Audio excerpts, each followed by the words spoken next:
అందాల తార జయప్రద జన్మదిన ప్రత్యేక కార్యక్రమానికి స్వాగతం. అందానికే ఆమె చిరునామా. మరి తన అందంతో యావత్ భారతదేశాన్ని ఆకట్టుకున్న అందాల రాశి, తన నటనతో పాత్రలకే అందం తెచ్చిన అందాల భామ. మరి ఆమె జన్మదిన సందర్భంగా ఈరోజు మన స్టూడియోకి ప్రముఖ సింగర్ శ్రీమతి మధుమతి గారు ఈరోజు ఇచ్చేశారు. ఈమె జయప్రద గారికి మంచి అభిమాని. మరి వారిది మాటల్లోనే మనం ఆమె జీవ చరిత్రను, అదేవిధంగా ఆమె నటించిన చిత్రాల్లోని మధుర గీతాలను వారి ద్వారా మనం విందాం. నమస్కారం. చెప్పండి మేడం, మీకు జయప్రద గారు అంటే ఇష్టమా? ఇష్టం అండి. చిన్నప్పటి నుంచి జయప్రద అంటే చాలా అభిమానం, చాలా ఇష్టం. చాలా ఇష్టం. ఆమె సినిమాలు అన్నీ చూసారా? అన్ని చూసాం. మరి ఆమె గురించి మీకు తెలిసిన విషయాలు కాస్త చెప్పండి. ఓకే. ఆవిడ 1962 రాజమండ్రిలో జన్మించారు. ఏప్రిల్ 3వ తేదీ. వాళ్ళ నాన్నగారు కృష్ణారావు, అమ్మగారు నీలవేణి. ఆవిడ పేరు లలితారాణి. మామూలుగా అసలు పేరు లలితారాణి. ఓకే. అట్లా ఆవిడ వాళ్ళ అమ్మగారు ఆమెకు 7వ ఏట నుంచే నాట్యం నేర్పించి చాలా బాగా నాట్య కళాకారిణి కూడా ఆవిడ. 14వ ఏట స్కూల్లో డ్యాన్స్ ప్రోగ్రాంలో ఎం ప్రభాకర్ రెడ్డి గారు చూసి సినిమా ఆర్టిస్ట్ ఆవిడని భూమి కోసం సినిమాలో ఒక పాటలో యాక్ట్ చేయించారు. ఒక పాటలో అంటే అదే మొదటి సినిమా.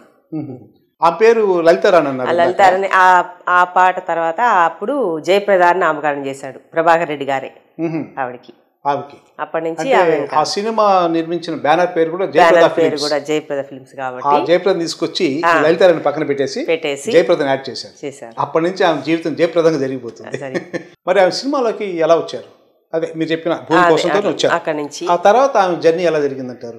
అంతులేని కథ, కే బాలచంద్ర అంతులేని కథలో స్టార్ట్ అయ్యింది. దాంట్లో లేడీ ఓరియంటరే మొత్తం బాగా మెయిన్ క్యారెక్టర్ హీరో లాగా. అక్కడి నుంచి ఆమెకు ఇంకా తిరుగులేదు అసలు. ఆ సినిమాలో ఆ క్యారెక్టర్ చూస్తే ఫస్ట్ ఒక నెగిటివ్ టచ్తో స్టార్ట్ వస్తుంది. ఆమె భయపడడం, ఆమె చూడగానే ఇంట్లో ఒక ఫ్యామిలీ మెంబర్స్ అందరూ ఒక రకమైన ఒక హిట్లర్ చూసినట్టు చూసేవాడు. మరి అందులో ఒక మంచి పాట ఉంటుంది. ఆ పాట ఒకసారి వినిపించండి. కళ్ళలో ఉన్నదేదో కన్నులకే తెలుసు, కళ్ళలో ఉన్నదేదో కన్నులకే తెలుసు, రాళ్లలో ఉన్న నీరు కళ్ళకెలా తెలుసు, రాళ్లలో ఉన్న నీరు కళ్ళకెలా తెలుసు, నాలో ఉన్న మనసు నాకుగాక ఇంకెవరికి తెలుసు, కళ్ళలో ఉన్నదేదో కన్నులకే తెలుసు. చాలా బాగా పాడారు. మరి అది 1976లో వచ్చిన సినిమా. ముఖ్యంగా ఆ సినిమాలో మనకి ఇంకో పాట ఉంది, అది రజనీకాంత్ గారి పాట, జయసుదాస్ గారి పాట. అట్లా ఆ విధంగా ప్రతి పాట ఆ సినిమాలో హిట్ అయింది. మేడం, తర్వాత మనకి అంతులేని కథతో ఓ మంచి ఆమెకి ఒక బూస్టప్ వచ్చింది సినిమాలో. ఒక జయప్రద అనే ఒక నటి ఉంది ఫీల్డ్ అని ఆ సినిమాతో వచ్చింది. ఆ తర్వాత మళ్ళీ అంటే మధ్యలో చాలా కొన్ని సినిమాలు చేసి ఉండొచ్చు, కానీ ఆమె ఇంకొక సినిమా చేశారు. అది సిరిసిరి మూవలో విశ్వనాథ్ గారి డైరెక్షన్. విశ్వనాథ్ దాంట్లో ఆమె ఏంటంటే మూగ పాత్ర. నిజంగా అది చాలా టఫ్ క్యారెక్టర్. అంత చిన్న వయసులో ఆవిడ మూగ పాత్ర చేయడం అనేది చాలా గ్రేట్. చేసి మెప్పించింది. ముఖ్యంగా అది అందులో విశ్వనాథ్ గారి దగ్గర అంటే చిన్న పని కాదు అది. అందులో అక్కడ ముఖ్యమైన విషయం ఏంటంటే మన డైలాగ్ చెప్పి మన ఆ భావాన్ని పలికించవచ్చు. డైలాగ్ లేకుండా ఆ ఎక్స్ప్రెషన్తో ఆడియన్కి అర్థం కావాలి ఇవేం చెప్తుంది అనేది. ఆ విధంగా ఆమె ఫేస్లో ఆ ఎక్స్ప్రెషన్ నిజంగా చాలా ఇదేది. అందులో కూడా మంచి సాంగ్స్ ఉన్నాయి. ఒక్క సాంగ్ సినిమాలో అందులో ఎదలోని సొదలా ఎలదేటి రొదలా కదిలేటి నదిలా కలల వరదలా, ఎదలోని సొదలా ఎలదేటి రొదలా కదిలేటి నదిలా కలల వరదలా, చలిత లలిత పద కవితలేగా సరిగమ పలికించగా, స్వర మధురిమలొలికించగా, సిరి మూవలు పులకించగా, చుమ్మంది నాదం సయ్యంది పాదం, తను ఊగింది వేళ చెలరేగింది ఒక రాసలీల, జుమ్మంది నాదం. ఆ తర్వాత బాపు గారితో చేసిందని, అదే 76లో అనుకుంటా, సీతా కళ్యాణం. అందులో కూడా సీతగా చాలా చక్కగా, నిజంగా సీత అంటే ఇంత అందంగా ఉంటుందా అని ప్రేక్షకుల్ని మైమరిచిందని. దానికి మన డైరెక్టర్ బాపు గారికి ఫిలింఫేర్ అవార్డు వచ్చింది ఆ చిత్రానికి. అది కూడా ఆమె లైఫ్లో మంచి క్యారెక్టర్. బాపు డైరెక్షన్ లో చేయడం అంటేనే అదొక గ్రేట్ అప్పట్లో. తర్వాత విజయవారి సంస్థ శ్రీ రాజరాజేశ్వరి కాఫీ క్లబ్, కృష్ణ గారితో జోడి కట్టి చిత్రం. అప్పట్లో విజయవాడ సంస్థ అంటే అందరికీ తెలిసిందే, పాతాళ భైరవి, నిస్సమ్మ, గుండమ్మ కథ, అలాంటి బ్యానర్ నుంచి వచ్చిన సినిమా, దాదాపు చివరి సినిమా అనుకుంటుంది విజయవాడకి. అందులో కూడా జయప్రద హీరోయిన్, అందులో కూడా ఒక మంచి పాట, చాలా బాగుంటుంది ఆవిడ అందులో, సింపుల్ గా చాలా బాగుంటుంది. అవును, మనిషి కూడా అందులో ఒక పాట మీకు గుర్తుందా మీకు? ఆకాశ పందిరిలో నీకు నాకు పెళ్ళంట, అప్సరలే పేరంటాళ్ళు, దేవతలే పురోహితులంట, అట్లా వస్తుంది. ఆ తర్వాత ఆమె ఇట్లా ఒక ఆర్టిస్ట్గా ప్రూవ్ చేసుకుంటూ వచ్చింది. ఆ తర్వాత 77లో రిలీజ్ అయిన అడవిరాముడు, ఆ సినిమాతో ఇంకా ఆమె నంబర్ 1 స్టార్ అయిపోయింది. రాఘవేంద్ర గారి డైరెక్షన్లో అన్న నందమూరి తారక రామారావుతో ఫస్ట్ కాంబినేషను అడవిరాముడు. చాలా బ్రహ్మాండమైన హిట్ అయింది. మన నెల్లూరులో అయితే ముఖ్యంగా కనగమహల్లో అప్పట్లో 110 రోజులు house full, continuous house full, 3 shows 4 shows 5 shows అనుకుంటా. అదొక రికార్డు, ఈరోజు కూడా రికార్డుగా ఉంది అది. ఆ సినిమా రామారావుకి కూడా ఆయనకు ఒక టర్నింగ్, కమర్షియల్ హీరోగా ఆయన ఇంకో జన్మని ఇచ్చింది అది. అప్పటి వరకు ఒక స్టైలు, అక్కడి నుంచి రామారావు గారు మారిపోతుంది. రామారావు గారి కుర్ర హీరోగా దాదాపు 55 ఏళ్ళ వయసు అప్పుడు ఆయనకి. ఈ జయప్రద 17-18 వయసు. అట్లా ఆమె కూడా మంచి జోడి. అందులో కూడా మంచి పాటలు ఉన్నాయి. అందులో ఒక పాట ఇచ్చాయి, కుకు కుకు కుకు కుకు కోకిలమ్మ పెళ్ళికి కోనంతా పందిరి, చిగురాకులు తోరణాలు చిరుగాలి సన్నాయి, డుడుం డుడుం డుడుం డుడుం వసంతుడే పెళ్ళి కొడుకు, వనమంతా సందడి, పూలన్నీ తలంబ్రాలు పున్నమి తొలిరేయి. చాలా బాగుంటుంది. అన్ని పాటలు హిట్టే. కేవి మహాదేవన్ గారి మ్యూజిక్, వేటూరి రచన. దాంట్లో ఇంకోటి ఆరేసుకోబోయి పారేసుకున్నాను అరే అరే, అది కూడా వస్తుంది. అది కూడా చాలా, అసలు ఆ పాటతోనే ఆ సినిమా అంత హిట్ అయింది. అది కూడా చాలా గొప్పగా ఆడిన సినిమా అది. అట్లా రామారావు గారు ఫస్ట్ కాంబినేషన్లో ఆడినప్పుడు చాలా సినిమాలు ఆయనతో చేశారు. ఆ తర్వాత వచ్చింది చాణక్య చంద్రగుప్త కావచ్చు, రాజపుత్ర రహస్యం కావచ్చు, అదేవిధంగా ఇంకొన్ని సినిమాలు. వెంకటేశ్వర మహత్యంలో కూడా, శ్రీ వెంకటేశ్వర మహత్యం, అందులో కూడా రామారావు గారితో ఇటు చారిత్రాత్మకం చేశారు, పౌరాణికాలు చేస్తున్నారు, సోషల్ చేస్తున్నారు. అన్ని షేడ్స్లో రామారావు గారి పక్కన చేయడం నిజంగా ఆమె అదృష్టం. అడిగినప్పుడు తర్వాత యమగోళ సినిమా బ్రహ్మాండమైన హిట్ అయిన సినిమా. దీని విశేషం ఏంటంటే నెల్లూరు జిల్లాలో దాదాపు 1 రోజులు షూటింగ్ జరిగింది. 3 పాటలు ఈ నెల్లూరు జిల్లాలో షూట్ చేశారు. ఒక పాట వచ్చి మన కనిగిరి రిజర్వాయర్ మీద ఒక పాట, తర్వాత కోడూరుపాడులో చిలక కొట్టుడు కొడితే ఒక పాట, ఇందుకూరుపేట మండలంలో కొత్తూరు, జగదేపేట. కనిగిరి రిజర్వాయర్ మా సొంతూరు, ఒవ్వేరు. మా నాన్నగారు వాళ్ళు అంతా అక్కడే ఉన్నారు. అవునా? ఒవ్వేరా? అవును. Very good. అట్లయితే ఆ ఒవ్వేరు దగ్గర ఉన్న కనిక చెరువు మీద వచ్చిన పాట పాడండి మీరు. వయసు ముసురుకొస్తున్నది వాన మబ్బులా, సొగసు దూసుకొస్తున్నది సూది మెరుపులా, అయ్య బాబో ఆగలేను, ఆ ముసురు ఈ విసురు ఆపలేను. ఆ పాట అక్కడే తీసింది. షూటింగ్ చూసారా? లేదు లేదు, అప్పటి లేదా చిన్నదాని లేదు. మీ ఊరే కదా, పక్కనే కదా. ఆ తర్వాత చూస్తే అక్కినేని నాగేశ్వర గారు, ఆయనతో కూడా చాలా మంచి సినిమాలు చేశారు. మేఘ సందేశం, అదేవిధంగా అమరజీవి, శ్రీవారి ముచ్చట్లు, ఇటువంటి దాదాపు సినిమాలు ఆయనతో కూడా చేసినాయి. మరి వాళ్ళ కాంబినేషన్ కూడా మంచి హిట్ అయింది. వాళ్ళ కాంబినేషన్ మంచి సాంగ్స్ కూడా వచ్చాయి. ఆ సాంగ్ ఒకటి ఏదన్నా మీకు నచ్చింది? అక్కినేని జయప్రద కాంబినేషన్. మేఘ సందేశంలో సరస సరాగాల సుమరాణిని స్వరస సంగీతాల సారంగిణి సరస సరాగాల సుమరాణిని స్వరస సంగీతాల సారంగిణి మువ్వ మువ్వకు ముద్దు మురిపాలు పలుక మువ్వ మువ్వకు ముద్దు మురిపాలు పలుక మొవ్వంపు నటనాల మాతంగిణి కైలాస శిఖరాగ్ర సెల్యూసికా నాట్యడోలలుగే వేళ రావేల నన్నేల నిన్నటిదాకా శిలనైనా నీ పదము సోకినే గౌతమినైనా. కృష్ణ గారితో అయితే జయప్రద కాంబినేషన్లో దాదాపు 40 సినిమాలు వచ్చాయి. అంటే హైయెస్ట్ కృష్ణ గారితోనే ఆమె యాక్ట్ చేయడం జరిగింది. అవి చాలా సినిమాలు ఉన్నాయి మనకి. చెప్పాలంటే సింహాసనం ఉంది ఆయనతో, ఇలా ఉన్నాయి. అందులో నుంచి ఒక పాట ఏదైనా మీకు ఆయన జయప్రద చేసిన కాంబినేషన్? అల్లరి బావ సినిమాలో పాట బాగుంటుంది.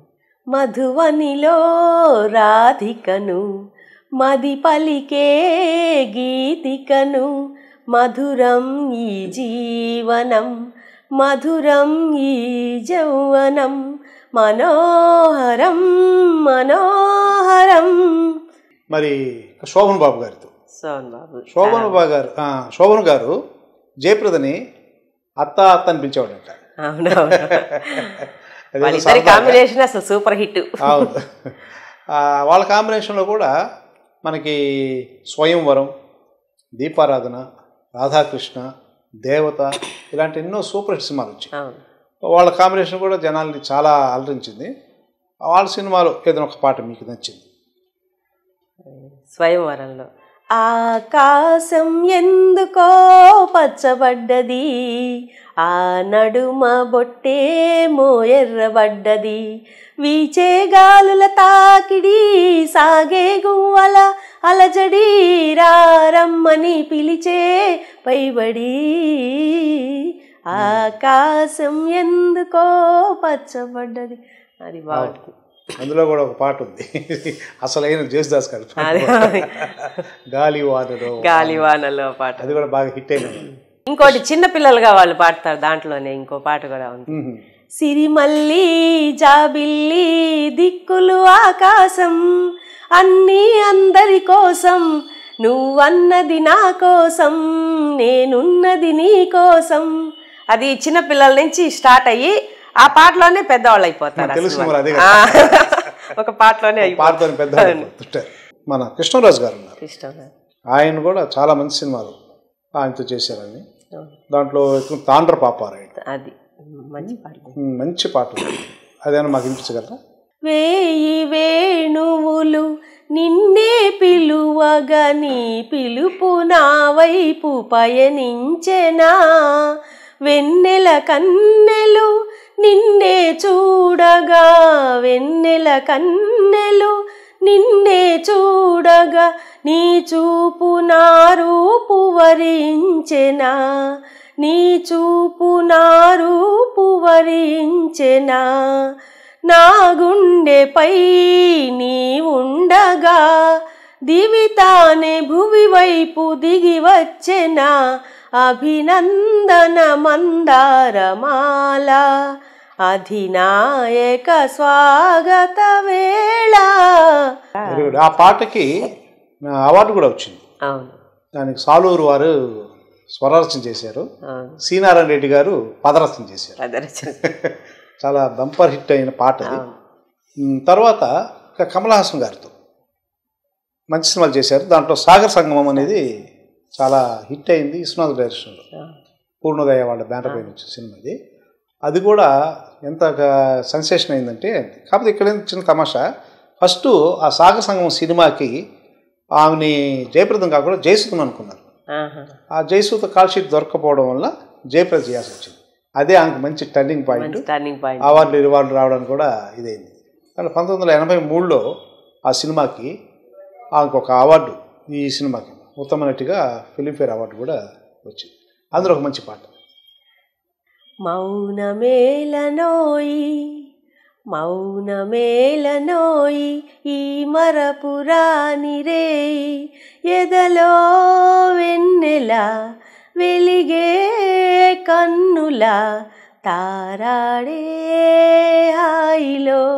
కట్ చేస్తే ఇక్కడి నుంచి హిందీ పరిశ్రమకి వెళ్ళారు. ఇంకా అక్కడ సర్గం సినిమా అంటే తెలుగులో సిరిసిరిమ సినిమా దాంతో ఎంట్రీ ఇచ్చారు. అక్కడ దాంట్లో కూడా చాలా మంచి పాటలు ఉన్నాయి. మరి ఆ సినిమాతోనే కాకుండా అమితాబ్ గారితో అదేవిధంగా ధర్మేంద్ర, జితేంద్ర చాలామందితో సినిమాలు యాక్ట్ చేయడం జరిగింది. అదేవిధంగా డ్రెస్ సెన్స్, ఆమె చీరకట్టు అవి చూస్తే మనకి ఎంత అందంగా ఉంటుంది. ఆమె మీద ఒక మంచి అభిప్రాయం కలుగుతుంది. దానికి ఒక చిన్న ఫ్లాష్ బ్యాక్ ఉంది. అదేంటంటే అప్పట్లో ఆమె స్టార్టింగ్లో దేవుడే దిగి వస్తే సినిమా దాసర్ డైరెక్షన్లో వచ్చింది. అందులో ఈమె హీరోయిన్. అందులో ఒక సీన్లో ఆమె స్విమ్మింగ్ స్విమ్ సూట్ వేయాల్సి వచ్చింది. అది వేసుకోవాలంటే ఆమె సిగ్గుపడిపోయింది, కాదని చెప్పలేదు. అప్పుడు అంత రేంజ్ ఆమెకి లేదు, కొత్తగా వస్తుంది కదా. ఏదో వేసో సిగ్గుపడుతూ వస్తూ స్విమ్మింగ్ పూల్ దగ్గరికి వస్తే ఆ దాసర్ గారు చూసి ఆమె టవల్ అవి కట్టుకొని వచ్చింది. ఇదేంటమ్మా ఇది టవల్ కట్టుకొని, టవల్ తీసేసేయాలి. అందులో ఎట్లా తీసింది, కూర్చొని స్విమ్మింగ్ పూల్లో షూట్ చేశారు. అక్కడ కూడా ఇంకా ఆ బాధ గమనించి దాసర్ గారు చిన్న టైర్ ఉంటుంది కదా, అందులో ట్యూబ్ ఆ ట్యూబ్లో కూర్చోబెట్టి కొన్ని షాట్లు తీశారట. అట్లా చేసిన తర్వాత ఆమె ఒక నిర్ణయం తీసుకుంది, ఇక్కడ నుంచి వేసి మనం యాక్ట్ చేయాలంటే ఇటువంటి డ్రెస్ నేను వెయ్యను అని ఒక కండిషన్ పెట్టుకొని ఆమె డ్రెస్ని ఒక పద్ధతిగా ఆమె ఎటువంటి క్యారెక్టర్ చేసినా కూడా చీరలో 99% లేదా కొన్ని డ్రెస్సులు వేసి పంజాబ్ డ్రెస్. ఆ విధంగా ఆమె వ్యక్తిత్వాన్ని కాపాడుకుంది. ఆమె యొక్క వస్త్రధారణ కూడా ఒక ఆదర్శంగా చేసిన నటి ఆమె. మరి ఈ విధంగా ఎన్నో అవార్డులు కూడా ఆమె తీసుకుంది. ముఖ్యంగా అంతులేని కథకి అప్పట్లో నంది అవార్డు, దక్షిణ ఫిల్మ్ఫేర్ అవార్డు. అదేవిధంగా ఇక్కడ చూస్తే మనం అనుకున్న ఇందాక సినిమా 80 సాగ సంఘంలో దానికి అవార్డు, తర్వాత కళాశ్రీ, కళారత్న, ముఖ్యంగా ఆమె జీవిత సాఫల్య అవార్డు దక్షిణ ఫిల్మ్ఫేర్ నుంచి ఇచ్చినారు. ఏఎన్ఆర్ అవార్డు, ఏదో ఉత్తమ్ అవార్డు. ఇలాంటివి ఇటు దేశవ్యాప్తంగా, ఒక్క ఆంధ్రాలోనే కాదు దేశవ్యాప్తంగా ఎన్నో అవార్డులు రివార్డులు సాధించిన తెలుగు అమ్మాయి. అది మన యొక్క గొప్పదనం ఏంటంటే భారతదేశంలోనే నెంబర్ 1 నటిగా మన రాజమండ్రి అమ్మాయి, మన తెలుగు అమ్మాయి, అందాల నటి. ఆమె నిజంగా ఆ స్థాయికి వెళ్ళడం.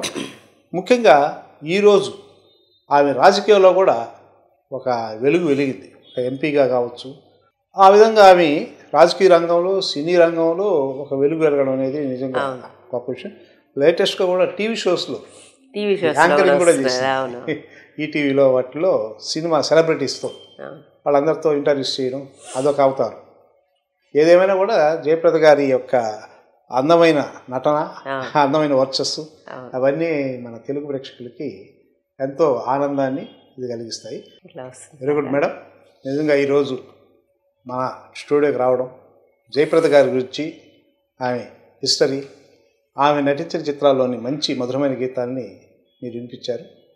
ఈ సందర్భంగా జయప్రద గారికి మరొక్కసారి మన యాక్ట్ తరపున జన్మదిన శుభాకాంక్షలు తెలియజేస్తూ మీకు కూడా ధన్యవాదాలు. మీకు కూడా ధన్యవాదాలు. నాకు ఈ అవకాశం కల్పించినందుకు, నా అభిమాన నటి జయప్రద గురించి నేను చెప్పే అవకాశం మీరు కల్పించినందుకు ధన్యవాదాలు. Thank you. ఇది ఈనాటి జయప్రద జన్మదిన ప్రత్యేక కార్యక్రమం. మరి మరో ప్రత్యేక కార్యక్రమంలో మరో ప్రత్యేక అంశంతో మీ ముందుంటాను. అంతవరకు సెలవు. నమస్కారం. మీ సింగంశెట్టి మురళీమోహన్ రావు.